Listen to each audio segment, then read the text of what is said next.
À l'extrémité sud du continent africain, il existe un tout petit refuge dont l'impact est planétaire. Ici, la vie prospère. Ces habitats variés offrent un havre de paix aux plus gros animaux de la planète, ainsi qu'aux plus petits.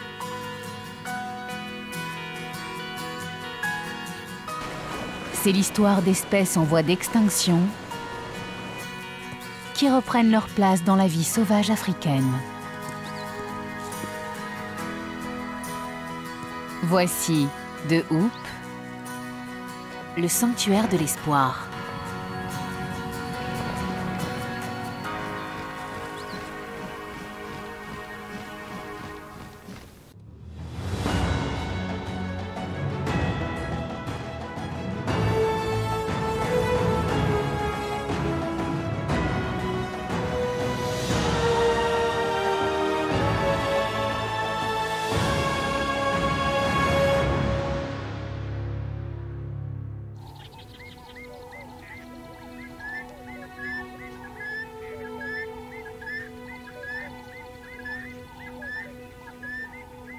L'aube se lève sur la réserve naturelle de Hoop. Les brumes matinales dévoilent un troupeau d'antilopes remarquables.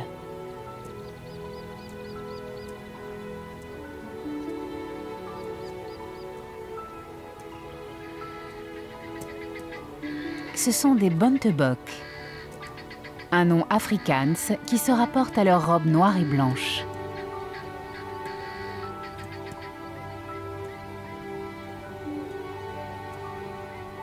La rosée gorge d'eau les plantes succulentes du littoral et les Bontebok peuvent s'y abreuver.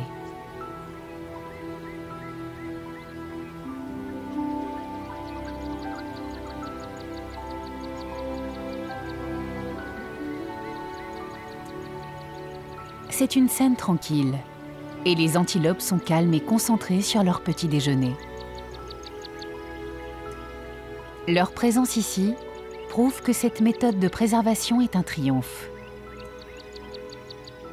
Il y a moins d'un siècle, les Bontebok étaient chassés sauvagement et il n'était plus que 20 dans le monde.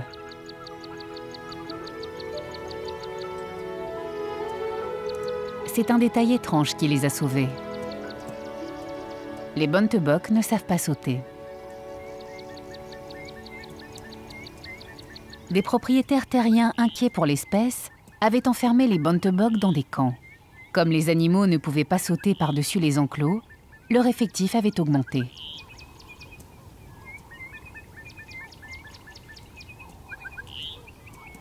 C'était le début d'une tendance qui a transformé cette petite partie du monde en une zone de préservation pour des animaux presque en voie d'extinction.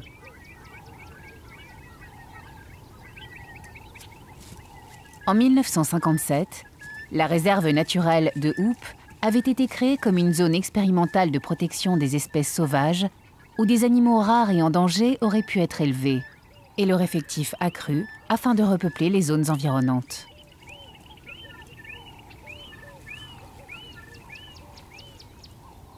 De Hoop fait désormais partie du patrimoine mondial et avec son aire marine protégée, c'est un modèle de préservation en Afrique du Sud et un refuge pour les espèces vulnérables.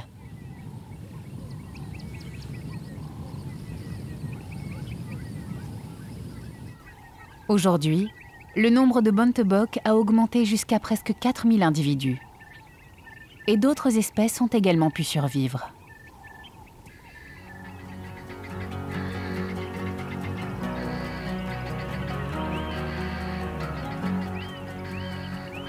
De Hoop est une petite zone où il existe de nombreux habitats. La réserve s'étend du rivage rocailleux aux plaines de Fynbos et aux zones humides non contaminées. Mais la zone protégée ne s'arrête pas au littoral. La baie est un havre de paix connu dans le monde entier qui abrite un géant des mers emblématique. Les baleines franches australes, qui étaient en voie d'extinction à cause de la chasse, migrent ici pour mettre bas.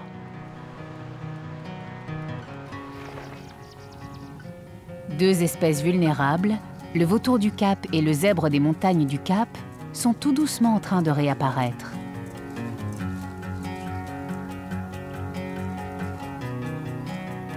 La survie d'une espèce est souvent une question de chiffres. Mais cette petite réserve fait vraiment la différence.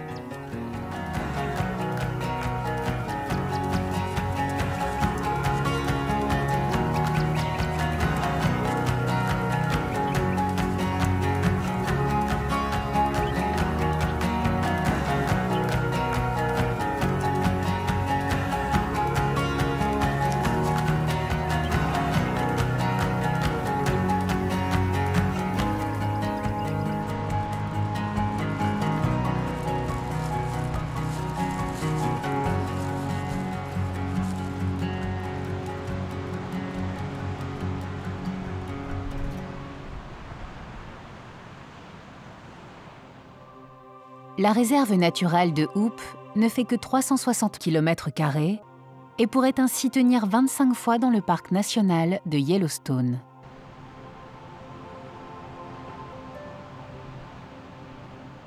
Et pourtant, malgré sa taille, la réserve abrite des centaines d'espèces différentes.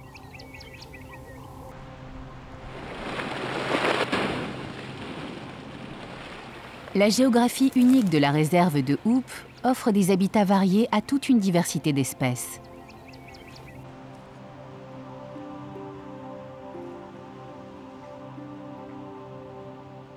Dans la partie sud de la réserve, à Demond, la Hoeningnes River se déverse dans la mer.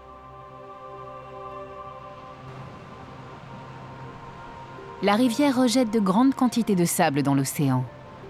La mer ramène ensuite ce sable sur le rivage, ce qui crée des plages et des dunes majestueuses.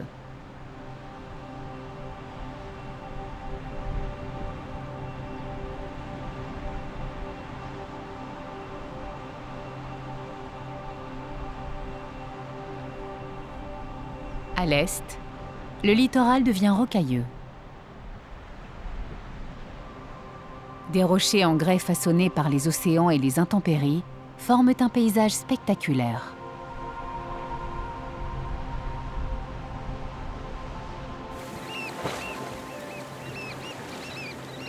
Ici, des plateformes rocheuses fournissent une base de chasse idéale pour les oiseaux du littoral, alors que les piscines formées par les rochers abritent une grande variété d'espèces marines.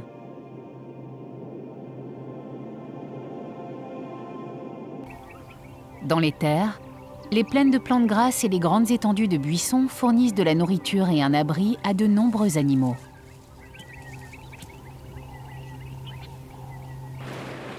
L'océan, le rivage rocailleux, les dunes, les lacs, les buissons et les prairies tiennent dans un espace qui ne s'étend qu'à 16 km à l'intérieur des terres. Cette fine bande de terre est un havre de paix qui offre de l'espoir à toutes les espèces vivant ici.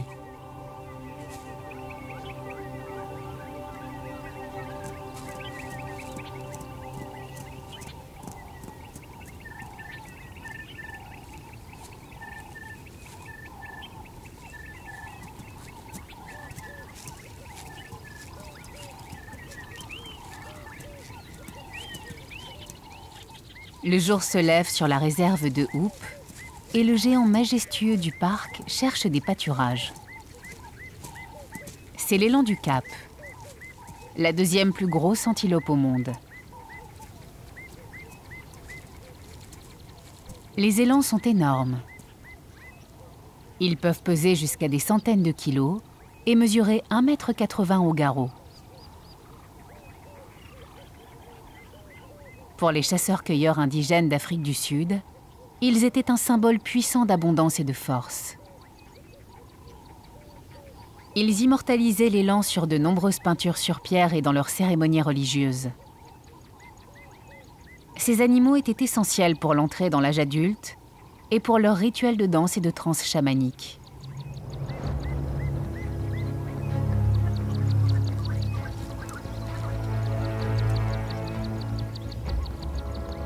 ces animaux géants sont lents. Même effrayés, ils ont du mal à atteindre 40 km/h et ils se fatiguent très vite.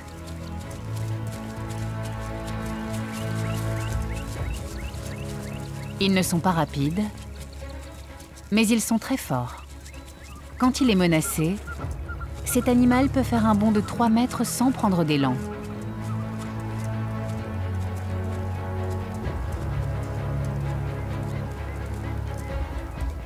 Les élans sont des animaux nomades et ils se sont adaptés aux nombreux environnements africains rigoureux et variés. Leur incroyable capacité à survivre presque sans eau les aide beaucoup.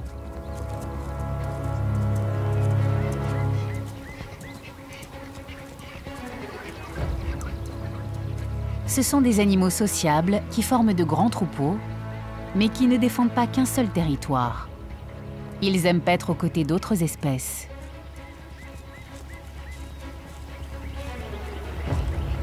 Mais entre eux, il faut maintenir une hiérarchie.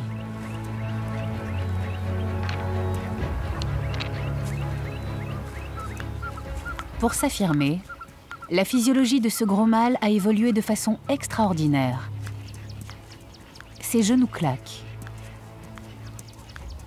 Ce bruit particulier est produit par les tendons qui glissent contre les os de ses genoux. Les tendons vibrent comme des cordes. Le son produit donne une idée claire de sa taille et de sa capacité à se battre avec un adversaire. Plus un mâle est gros et costaud, plus ses genoux vont produire un claquement fort et grave.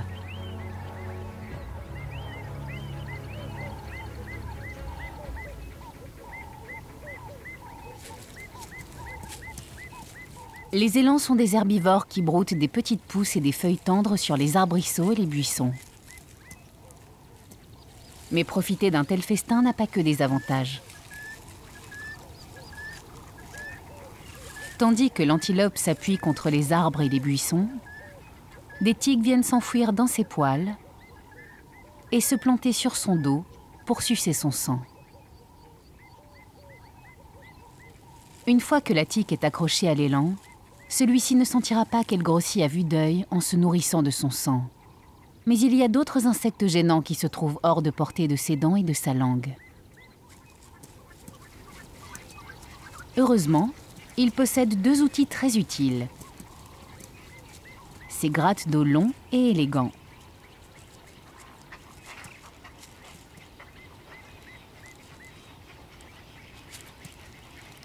Les cornes de l'élan en forme de spirale rappellent celles d'un ancêtre asiatique à 4 cornes.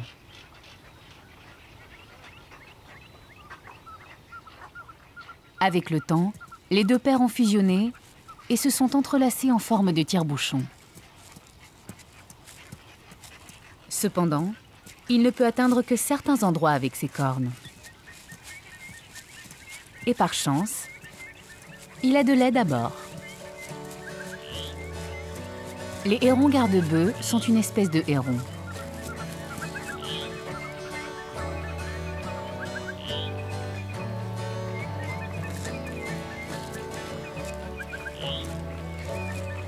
Leur nom vient de leur comportement, car ils se déplacent sur ou près de gros brouteurs comme les bovins, les antilopes et les zèbres.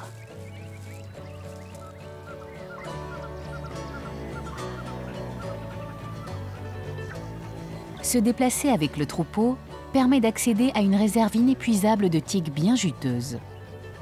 Cependant, attraper son repas est un véritable défi. La table bouge sans cesse et elle est équipée de lourds sabots et de queues qui peuvent fouetter.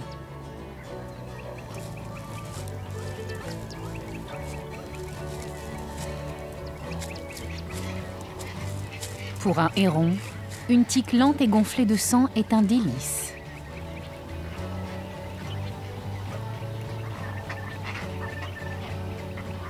Mais l'oiseau vient profiter d'une plus grosse aubaine. Manger tous les insectes, les araignées, les grenouilles et les vers, que les troupeaux retournent dans le sol quand ils arrachent des touffes d'herbe.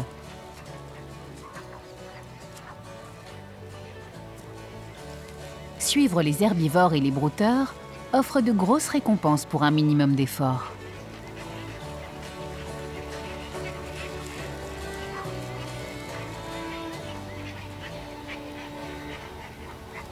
Les parasites n'attaquent pas seulement la grosse antilope du parc.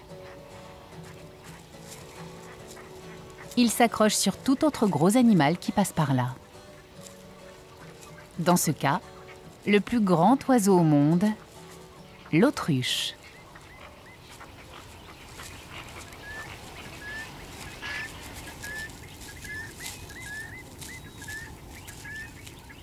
Un jeune mâle s'ébroue dans une cuvette remplie de poussière pour se débarrasser des parasites et retirer l'excès d'huile de ses plumes. Il ne sera pas seul longtemps. Sa partenaire veut aussi passer un bon moment.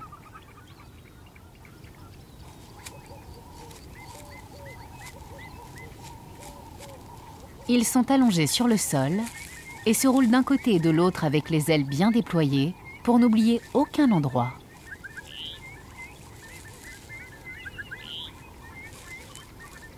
Une belle cuvette remplie de poussière est un bien précieux. À 2 dans le bain, c'est bien. À 3, c'est vraiment trop serré.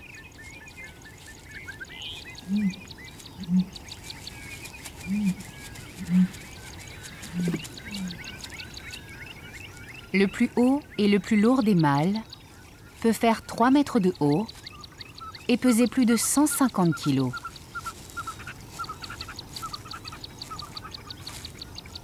Leur taille de géant ne leur permet pas de voler. Mais ils se sont adaptés en devenant des coureurs extrêmement rapides. Les jambes longues et puissantes des autruches leur permettent de courir à plus de 70 km/h avec des enjambées de 3,50 m. Les coureurs d'élite ont besoin de chaussures spéciales, et il en est de même pour les autruches.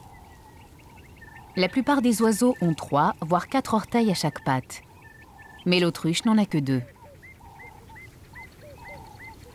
Les orteils à l'intérieur se terminent par des griffes longues et courbées qui se plantent dans le sol comme les crampons des chaussures d'un sprinter.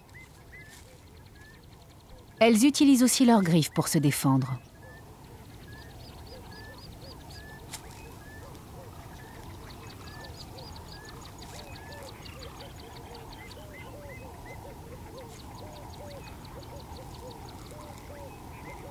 Bien au-dessus de leur tête, alors que le soleil est plus fort et que la journée se réchauffe, on aperçoit un des plus grands succès de la préservation à 2 houppes. C'est le vautour du Cap. C'est un des plus grands vautours d'Afrique, avec une envergure de plus de 2,50 m. 200 de ces charognards solitaires ont construit leur habitat dans les montagnes de Podberg qui bordent 2 houppes, et ils sont la dernière colonie qui existe dans cette zone. Au fil des années, leur effectif a chuté à cause de l'altération de leur habitat, de la présence de lignes électriques et de poisons que les fermiers mettaient sur les carcasses pour tuer les autres charognards, comme les chacals.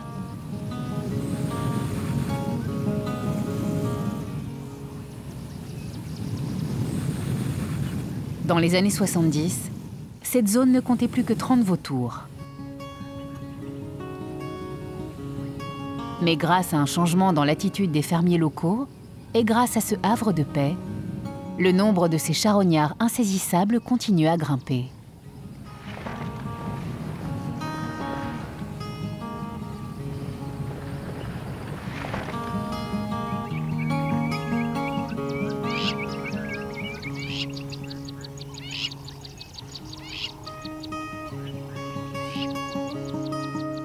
La réserve offre un abri à de nombreuses espèces d'oiseaux. Mais c'est toute la région qui est un habitat essentiel pour eux.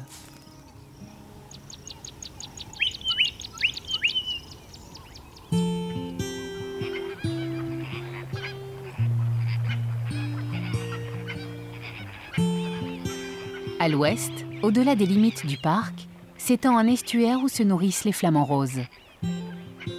ils se préparent pour migrer vers le nord après la saison des pluies.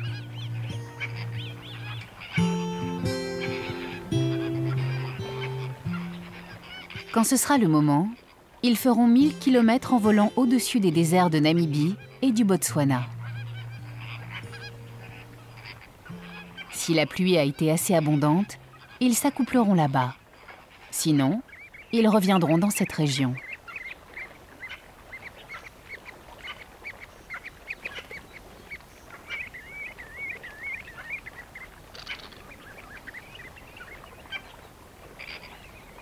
Les flamants roses s'empiffrent.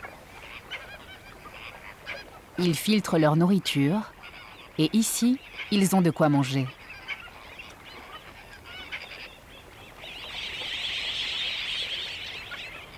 Les bancs de sable dans les zones humides, près de la réserve de Hoop, sont emplis d'algues et de bactéries microscopiques, de matière organique accrochée à chaque grain de sable. C'est également un festin pour ces escargots de vase. Le sédiment est riche en algues et en bactéries, ce qui attire les petits crustacés et les vers marins.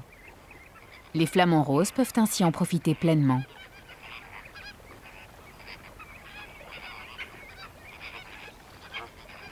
Ils se déplacent et tamisent le sédiment à la recherche d'aliments bien goûteux. Quand ils ont trouvé un bon endroit, ils se mettent à creuser minutieusement le sédiment en pivotant lentement en cercle. Tandis que la marée baisse, leurs excavations circulaires laissent un paysage bien ordonné. Une petite île que se disputent brièvement 2 pagures.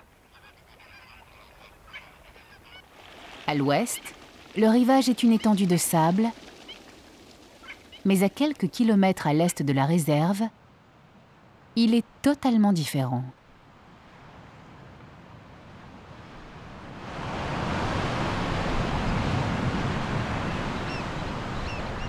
L'environnement est plus rigoureux et plus difficile, et les vagues éclatent sur un rivage rocailleux et accidenté.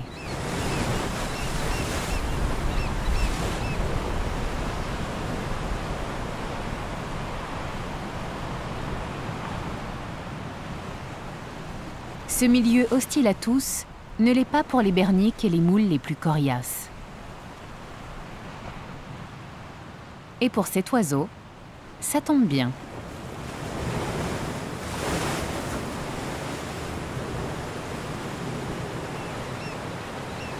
L'huîtrier de Moquin est un autre symbole vivant du succès de la réserve de Hoop.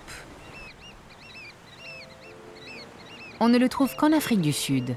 Au début des années 1980, son effectif avait chuté à moins de 5000 individus.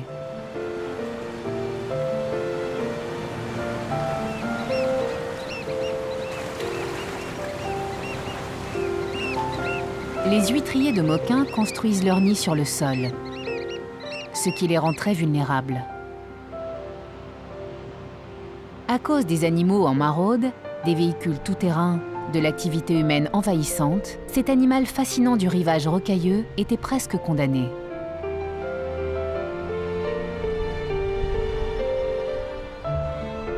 Mais les côtes protégées comme celle-ci offrent un endroit sûr pour ces oiseaux. Cependant, la vie n'y est pas facile.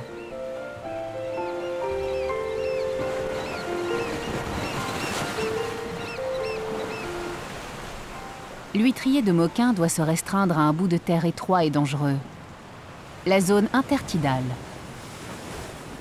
Pour survivre ici et éviter les fortes vagues, il faut être rapide et habile.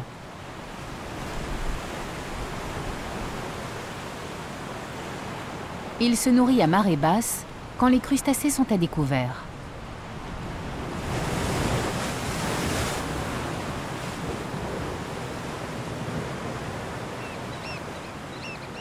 La forme de son bec et les puissants muscles de son cou lui permettent d'attraper rapidement une moule et l'arracher de sa base fibreuse.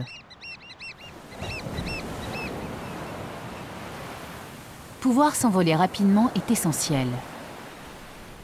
Les vagues sont puissantes et une fraction de seconde peut coûter cher à un oiseau pris au piège des vagues qui déferlent.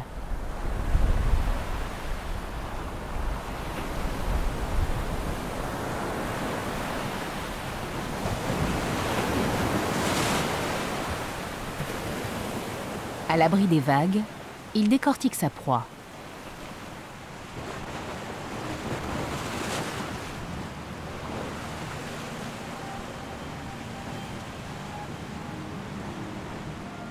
Sa partenaire a elle aussi réussi. Elle donne des coups secs pour détacher une bernique du rocher et déchire la chair souple avec son bec. C'est un travail difficile et fatigant, et pour survivre, les oiseaux adultes doivent briser ces coquillages et se contenter de petits morceaux. Avec une nourriture abondante et protégée au sein de la réserve de Hoop, les huîtriers de Moquin prospèrent et leur effectif augmente.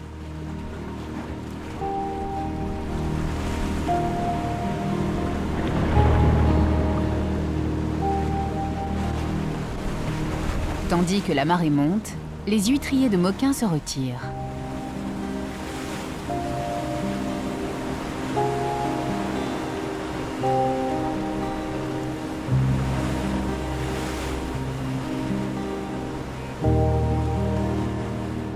Les oiseaux doivent attendre la prochaine marée pour pouvoir manger à nouveau. Mais pour les autres espèces du littoral de Hoop, c'est l'heure du repas. Déclarée en 1986, la zone marine protégée s'étend sur 5 km dans l'océan, au-delà de la réserve de Hoop. Elle permet aux espèces de poissons de prospérer le long de la côte, où la pêche intensive n'est pas pratiquée. À marée haute, de nombreuses espèces de poissons endémiques se déplacent dans les eaux peu profondes pour se nourrir.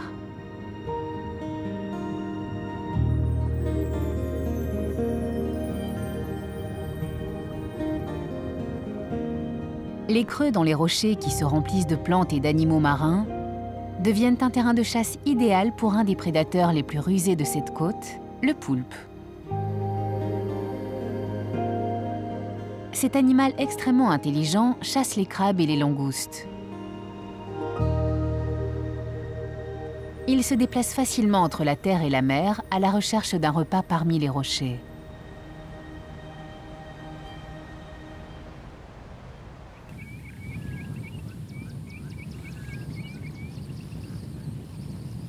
La réserve de Hoop est une vraie réussite.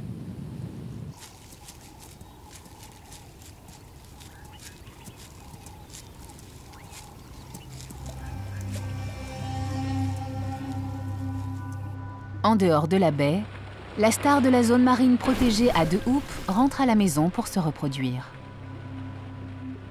La baleine franche australe. C'est une des plus grosses et des plus rares baleines de la planète.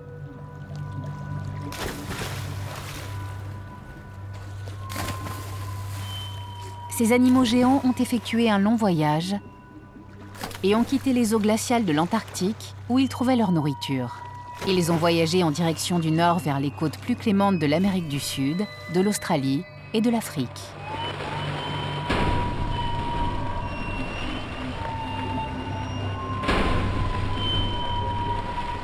Ces baleines sont venues près de la côte protégée pour s'accoupler et mettre bas.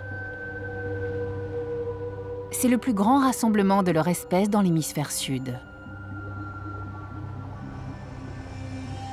La moitié des petits de la baleine franche australe originaire d'Afrique est née à de Hoop.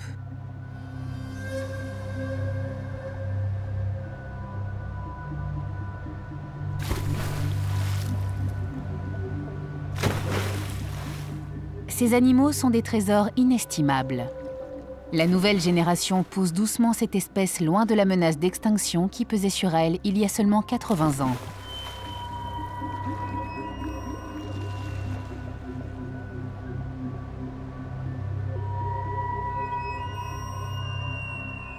Leur nom rappelle leur sombre histoire.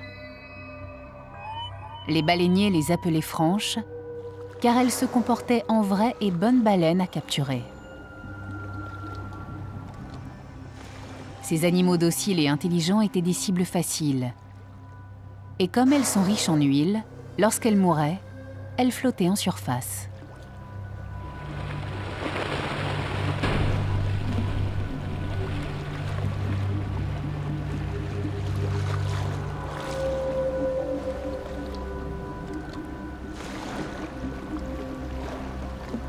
Pendant plus de 200 ans, elles ont été massacrées à l'échelle industrielle. Puis, à partir de 1935, elles sont devenues officiellement une espèce protégée, avec moins de 2000 individus en vie sur toute la planète.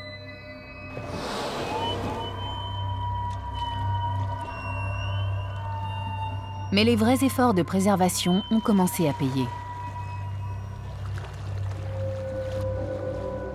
Aujourd'hui, la population est estimée à 7000 individus dans les océans du Sud. Et ce chiffre double tous les 10 ans.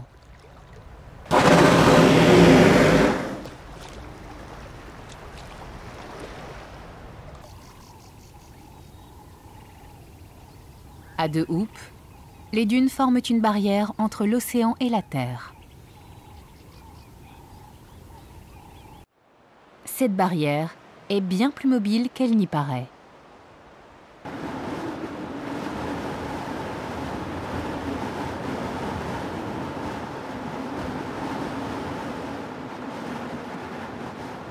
D'énormes quantités de sable rapportées par les rivières, puis rejetées sur le rivage par les océans, forment ces belles pentes sablonneuses. La nature est façonnée par les éléments, et il est difficile de vivre dans ce milieu.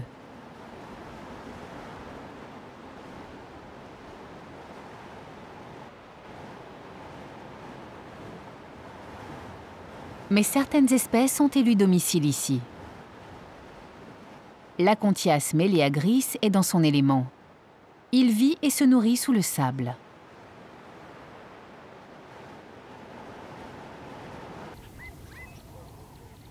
Dans la plaine, les espèces emblématiques de la réserve ont su s'adapter à un habitat plus clément.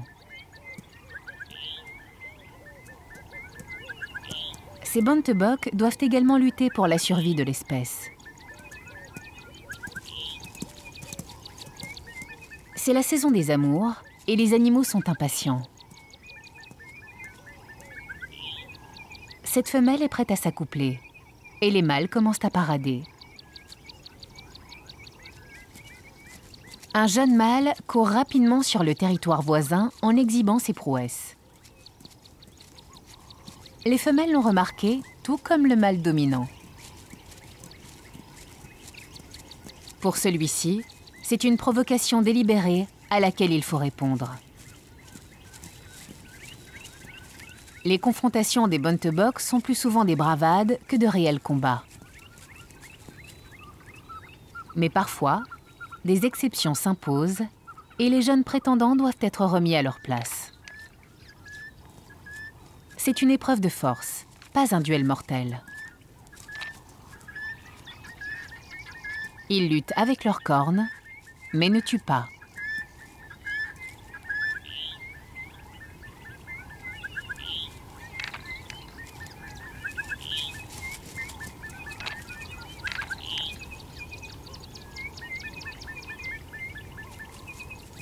Le combat est terminé.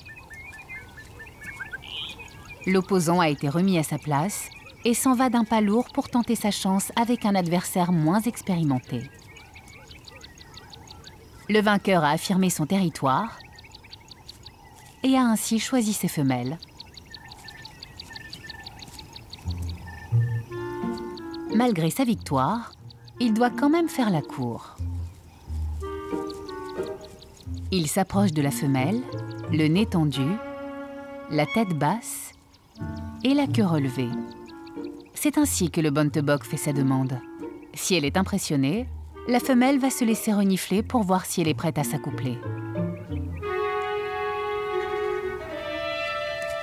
Quand ils se font la cour, c'est tout un rituel.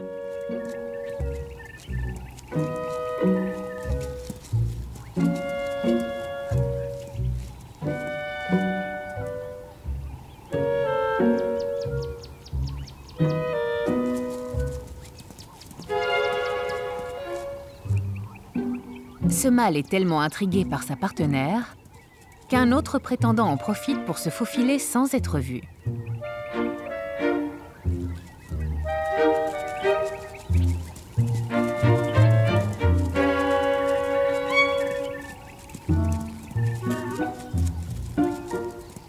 Il repousse le nouveau venu hors du territoire. Au bout de la prairie, on aperçoit un éclat noir et blanc. Mais ce ne sont pas des zèbres ordinaires. Ce sont des zèbres des montagnes du Cap. On ne les trouve qu'en Afrique du Sud. Ils prouvent une fois encore le succès de la réserve de Hoop.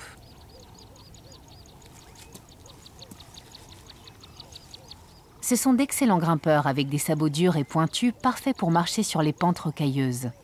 Ils vivent généralement dans les régions montagneuses, à plus de 2000 mètres au-dessus du niveau de la mer.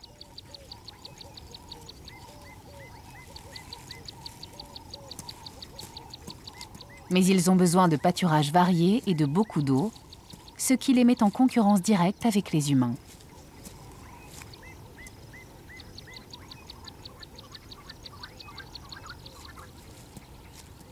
À partir des années 1950, il y avait moins de 100 zèbres en vie.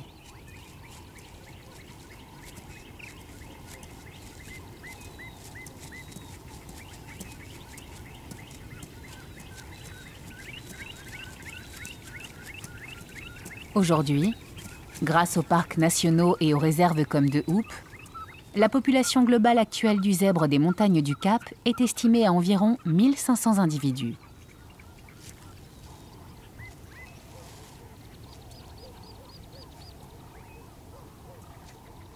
Il y a bon espoir que les zèbres de la réserve de Hoop puissent accroître leur effectif au-delà du parc.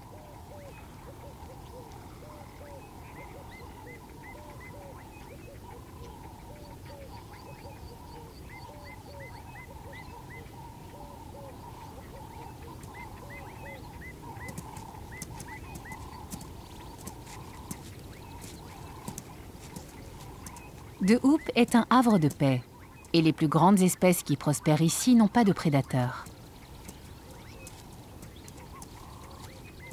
Mais en dessous de leurs sabots, il existe un autre monde où de petits mais mortels chasseurs traquent leurs proies.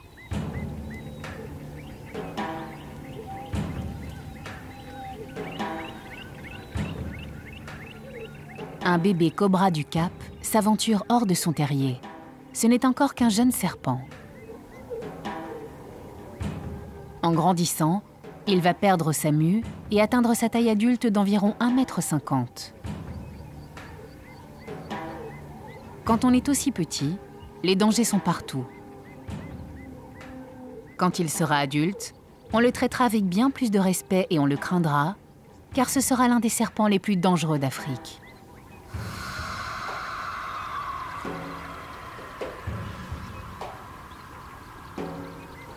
Mais avant cela, il doit éviter de se faire piétiner par de plus gros individus.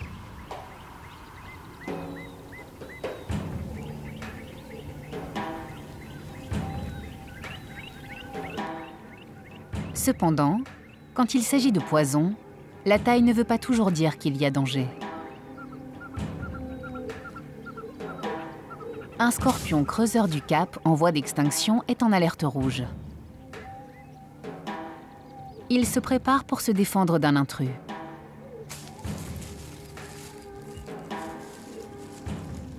Ces dards effrayants peuvent planter et esquiver comme des épées, mais aussi infliger un méchant coup. Ils ne sont pas très venimeux. Les scorpions possèdent deux armes, leur dard venimeux et leur pince.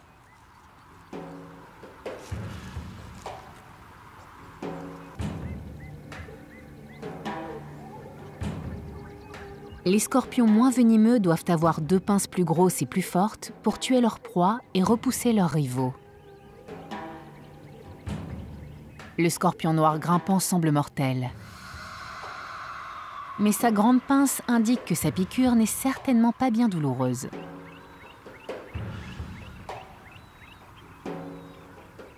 Un cloporte qui passe par là montre peu de respect pour la bête cuirassée.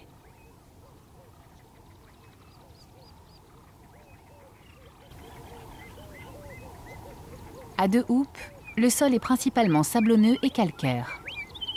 Pourtant, ce sol pauvre en nutriments est l'habitat idéal pour le règne végétal le plus menacé et varié de la planète. La planète est divisée en 6 règnes végétaux, des zones où des espèces de plantes similaires ont tendance à pousser. Le règne végétal du Cap n'est pas seulement le plus petit, mais il est aussi le plus varié. 3% des espèces florales de la planète poussent dans une zone de la taille de l'État du Maine.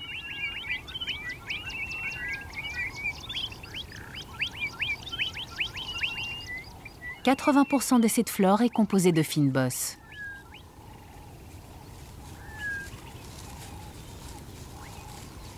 Ce n'est pas une seule espèce, mais plutôt un type de végétation avec une variété d'espèces.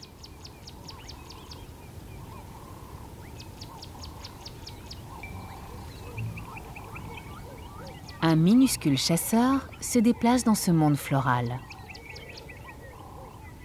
La menthe des fleurs attend patiemment qu'une victime passe. C'est l'une des créatures les plus petites de la réserve et elle est liée à la plus grosse. De même que l'élan, elle est vénérée comme une déesse par les chasseurs-cueilleurs indigènes d'Afrique du Sud.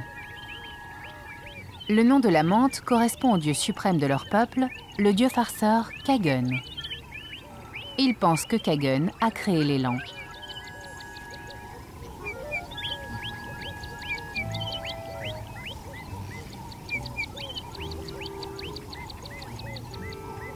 C'est un succès. Mais la menthe a les yeux plus gros que le ventre. La chenille n'est pas comestible, car une sécrétion chimique la protège.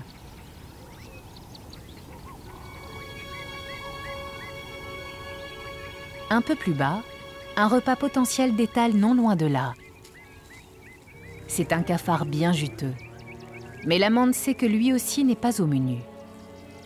Quand il est menacé, le cafard lance un fluide très toxique. Les prédateurs ne le touchent pas. Il se promène donc librement dans cette étendue sauvage. Il est temps que la menthe trouve un meilleur site de chasse. Bientôt, une autre proie passe à la portée de la menthe. Camouflée sur sa fleur, la menthe laisse faire le vent qui pousse de plus en plus près sa victime.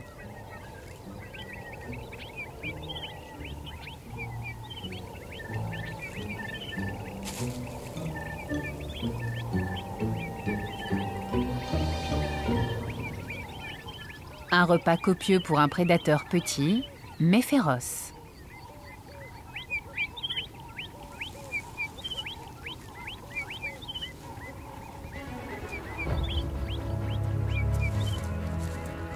C'est l'après-midi, et les mythiques antilopes se déplacent à la recherche de frais pâturages.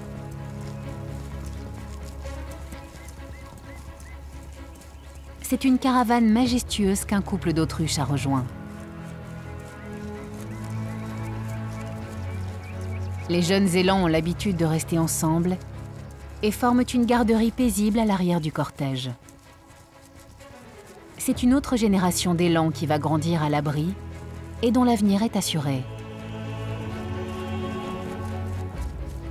Non loin de là, voici les symboles vivants du triomphe de la réserve de Hoop. Une femelle Bontebok et sa petite. Pour l'instant, elle est totalement dépendante de sa mère. Mais dans un an, elle sera chassée de son troupeau et ira rejoindre un autre groupe pour fonder sa propre famille dans un des plus grands lieux de préservation des espèces au monde.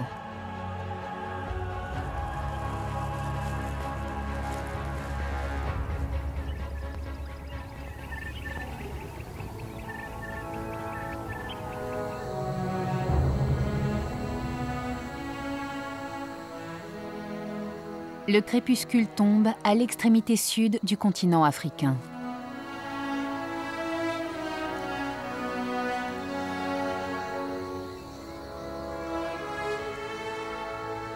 Les élans et les Bontebok se préparent pour la nuit.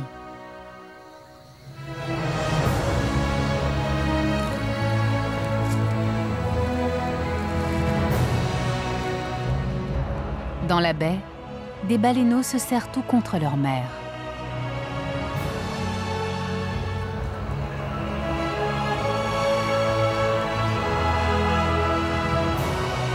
Et demain, tout recommencera.